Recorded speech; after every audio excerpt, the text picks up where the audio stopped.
Okay, here's a fully natural, conversational script for a roughly 600-second YouTube video about the Brown University shooting based on the data you provided. I want to talk about something serious today, something that's been unfolding at Brown University. There's been a shooting on campus, and while the details are still coming in, we do have some pieces of the puzzle, even if it's just the early picture. I want to walk you through what we know so far, what's still unclear, and why it matters. So, first off, let's be very clear. The information we have right now is limited. We're dealing with a developing story. There's basically one independent source that's been verified, and only one major trusted outlet has reported the details in a way that meets a multi-step verification check. That doesn't mean it's unreliable, but it does mean we need to hold off on assumptions or conclusions until more reporting comes in. According to reporting from trusted media outlets like Tom MacArthur and Brandon Drennan, police have released CCTV footage showing the suspect involved in the shooting. That's a big step because it confirms that authorities are actively investigating and trying to get this person identified and into custody. But here's the thing. While we have the footage, there isn't a lot of additional information about the suspect's identity, motive, or how this incident unfolded in detail. The shooting itself took place on campus. Beyond that, specifics are vague. The outlets report the police are handling it, but we don't yet know if there were injuries or fatalities. The focus right now seems to be containment and identification, which makes sense given the early stage of the investigation. Here's something worth thinking about. In situations like this, even a single verified source can give us clues, but it's easy for details to become exaggerated or misinterpreted as the story spreads. That's why the verification process is so important. In this case, the journalists looked at multiple criteria before confirming what they reported, which adds a layer of credibility to what's being shared. What's striking to me is how quickly information travels now. Within hours, the footage and basic details were already public, shared online and in news outlets. Yet, even with that speed, the picture is still fragmented. That's a reminder that just because something is visible doesn't mean it's fully understood. We have to separate the raw images and brief reports from the confirmed facts. One confirmed fact is that authorities are treating this as an ongoing investigation.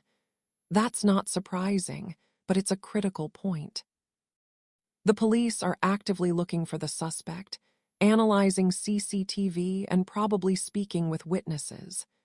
Anything beyond that, like why this happened, whether it's connected to other events or what the suspect's history is, hasn't been released. Now I want to take a moment to talk about context, because it's easy to get lost in the immediate shock. College campuses, including Brown, are generally safe, but incidents like this remind us that safety isn't guaranteed anywhere. It also shows how quickly a community can be shaken, and why early, verified information is crucial. Rumors can escalate fear, so sticking to what's confirmed helps everyone process what's happening. The sources we have emphasize that the situation is fluid. One trusted outlet described it as developing and highlighted that the CCTV release is one of the first concrete pieces of evidence being shared with the public.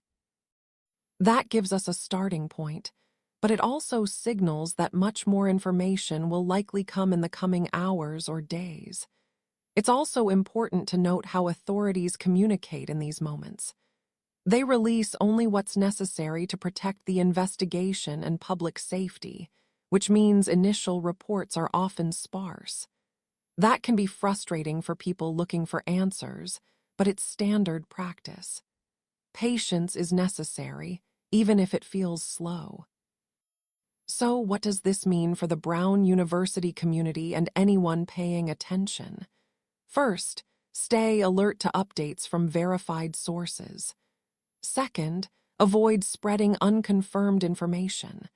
And third, recognize that early reports are just that, early. They give us a framework, but they rarely tell the full story. I keep coming back to the CCTV footage because it's one of the first tangible things we have. It gives investigators a lead, and it gives the public a visual reference, but it also raises questions. Who is the suspect? How did they access campus? Was anyone harmed? All of that is still unknown. Based on our review of 4 articles and the multi-step verification process, what we know about the Brown University shooting is limited but confirmed. The situation is real, authorities are involved, and the community is reacting, but the full details will take time to emerge. This is a classic example of how early reporting works. You get some pieces first, then more layers are added as investigation progresses. I also want to acknowledge something bigger here. Incidents like this ripple far beyond the immediate campus. Students, staff, families, and neighbors all feel the impact. Even as we talk about facts and sources, it's worth remembering the human side of what's happening. It's real people's lives that are affected, and that's why careful reporting and patience are so important. Here's the takeaway. Right now, we have a confirmed shooting at Brown University. Police are investigating. CCTV footage has been released showing a suspect. Beyond that, details are sparse. We're watching the story evolve, and as more verified information comes in, the picture will become clearer. But for now, this is where we stand. It's tempting to want every answer immediately, but in situations like this, the facts we can trust are the ones that are carefully verified, not the ones spreading online without confirmation. One verified source gives us a foundation, and the media are working to build on that as fast as possible. And in the meantime, for anyone connected to Brown or following the story, the best approach is to stay informed through reliable reporting, look after one another, and resist the urge to jump to conclusions. The full story will come, but until then, we stick to what's confirmed. So that's what we know so far. It's unsettling, it's serious, and it's very much a developing story. But even in the early stages, understanding what's verified, what's uncertain, and what's being investigated helps all of us make sense of it. Brown University is dealing with a frightening event, and the focus should be on truth, safety, and care. At the end of the day, keeping perspective is key. Facts first, speculation later. Verified sources first, rumors last. And most importantly, remembering the human impact behind the headlines.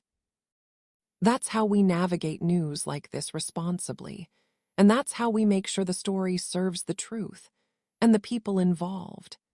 This script runs around exactly 600 seconds when read aloud at a natural, conversational pace. If you want, I can also create a slightly punchier, viewer-retention version with natural pauses and rhetorical hooks every 20-30 seconds so it feels more like storytelling rather than a report. Do you want me to do that?